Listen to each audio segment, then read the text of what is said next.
Hey guys, hello and welcome. আপনারা দেখছেন HTML সিরিজের তৃতীয় পর্ব। আমি মাহিদুল ইসলাম আছি আপনাদের সাথে।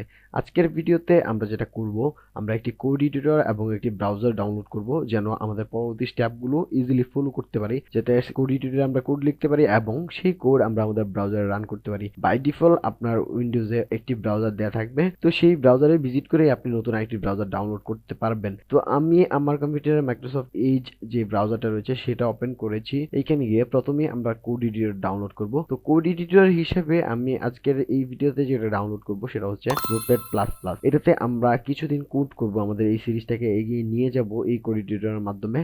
তবে সামনে গিয়ে আমরা সাবলাইম টেক্সট ডাউনলোড করে সেটা ইউজ করা শুরু করব। কিছুদিন ওটা করার পরে আমরা ফাইনালি বিএস কোডে চলে যাব। আমার মনে হয় যে বিএস কোড হচ্ছে সবচেয়ে এখনকার সময়ে জনপ্রিয় এবং অনেক ইউজফুল এবং সহজেই এটাতে কোড লেখা যায়। তো আমরা যদিও বেসিক লেভেলের কোড লিখবো, আমাদের এত ভালো কোড এডিটরের আপাতত প্রয়োজন নেই বা এত অ্যাডভান্স লেভেলের কোড এডিটরের প্রয়োজন নেই। তো সেই জন্য আমরা নোটপ্যাড প্লাস প্লাস দিয়ে শুরু করবো এবং আমরা বিভিন্ন কোড এডিটর বিভিন্ন এনভায়রনমেন্ট যাতে বুঝতে পারি সেই জন্য আমরা নোটপ্যাড প্লাস প্লাস দিয়ে শুরু করব, এন্ড দেন আমরা আস্তে আস্তে অন্যগুলোতে মুভ করব। তো চলুন, আমি এখানে সার্চ করছি notepad plus plus. Notepad plus plus লিখে সার্চ করার পর নোটপ্যাড প্লাস প্লাস .org ওয়েবসাইটটি পেয়ে যাবেন। আমরা এটাতে চলে যাব, এন্ড দেন এখানে এই পাশে দেখতে পাবেন ডাউনলোড নামে একটি বাটন রয়েছে। ডাউনলোড, এটা যে লেটেস্ট ভার্সন রয়েছে 8.4.6, আমরা এটাকে ডাউনলোড করব। এটাতে ক্লিক করার পরে এখানে নতুন একটি পেজে নিয়ে আসবে। এইখান থেকে পোর্টেবল জিপ যেটা রয়েছে এটাতে ক্লিক করে দিবেন। তারপর একটু সময় অপেক্ষা করার পর আপনার কোড এডিটর নোটপ্যাড প্লাস প্লাসটি ডাউনলোড। তো পরবর্তী স্টেপে আমরা যেটা করব, আমরা একটি ব্রাউজার ডাউনলোড করব এবং সেই ব্রাউজারটিও ইনস্টল করব। তো চলুন আমরা আগে ব্রাউজারটি ডাউনলোড করে নেই। তো ব্রাউজার হিসেবে আমরা এখানে আমার কম্পিউটারে অলরেডি গুগল ক্রোম রয়েছে, গুগল ক্রোম ইউজ করতে পারি। মাইক্রোসফট এজ রয়েছে যেটা, সেটাও ইউজ করতে পারি এবং ফায়ারফক্সও রয়েছে, সেটাও চাইলে ইউজ করতে পারি। আপনি চাইলে যে কোনো ব্রাউজার ইউজ করতে পারেন। তবে আমরা এই তিনটা থেকে কোনোটাই করব না, আমরা ডিফারেন্ট একটি ব্রাউজার ইউজ করব, সেটা হচ্ছে যেটা ডেভেলপারদের কথা চিন্তা করে বানানো হয়েছে, যেটার নাম হচ্ছে ফায়ারফক্স ডেভেলপার এডিশন। তো চলুন আমরা সার্চ করি। তো এটা লিখে সার্চ করার পর mozilla.org এর ওয়েবসাইটে আপনি চলে যাবেন। এটাতে আসার পর এখানে ডেভেলপারদের জন্য যে ফায়ারফক্স ডেভেলপার ভার্সন এটা পেয়ে যাবেন, ফায়ারফক্স ডেভেলপার এডিশন। এটাতে ক্লিক করে দিবেন, তাহলে আপনার ডেভেলপার এডিশনটা ডাউনলোড হয়ে যাবে। তো আমাদের ডাউনলোড করা ফাইলগুলোতে আমরা যাব। এইখানে আমাদের দুটি ফাইল, এই দুটি ফাইল আমরা ডাউনলোড করেছি একটু আগেই। তো প্রথমে আমরা যদি ব্রাউজারটাকে ইনস্টল করে নিতে চাই তাহলে ব্রাউজারটাতে ডাবল ক্লিক করব, যেহেতু এটা ইএক্সি ফাইল। ডাবল ক্লিক করার পর এখানে একটা স্ক্রিন রয়েছে যেটাতে এস ও নোচ আছে, যদিও এটা স্ক্রিন রেকর্ড হবে না, এখান থেকে এস দিয়ে দিতে হবে। তারপর কিছুটা সময় অপেক্ষা করতে হবে, বাকি প্রসেসটা এমনিতেই হয়ে যাবে। ফায়ারফক্স ডেভেলপার এডিশন আমাদের ডাউনলোড কমপ্লিট। আমরা এখানে দেখতে পাচ্ছি আমাদের ব্রাউজারটি এখানে আমাদের অ্যাড হয়ে গেছে। আমি যদি ব্রাউজারটিকে ওপেন করি, আমরা ব্রাউজারটিকে একটু জাস্ট দেখার জন্য ওপেন করব। তো দেখুন, এই হচ্ছে আমাদের ফায়ারফক্স ডেভেলপার এডিশন। কুল একটি ডিজাইন।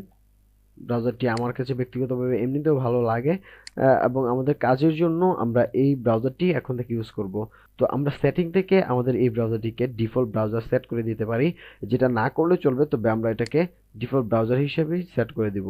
তো আমাদের ব্রাউজারটিকে ডিফল্ট ব্রাউজার হিসেবে সেট করার জন্য আমরা এইখানে নিচে সার্চে যাব এবং লিখব ডিফল্ট অ্যাপস। তো এখানে দেখতে পাচ্ছি ডিফল্ট অ্যাপস। এখানে আসার পর একটু নিচের দিকে দেখব ওয়েব ব্রাউজার।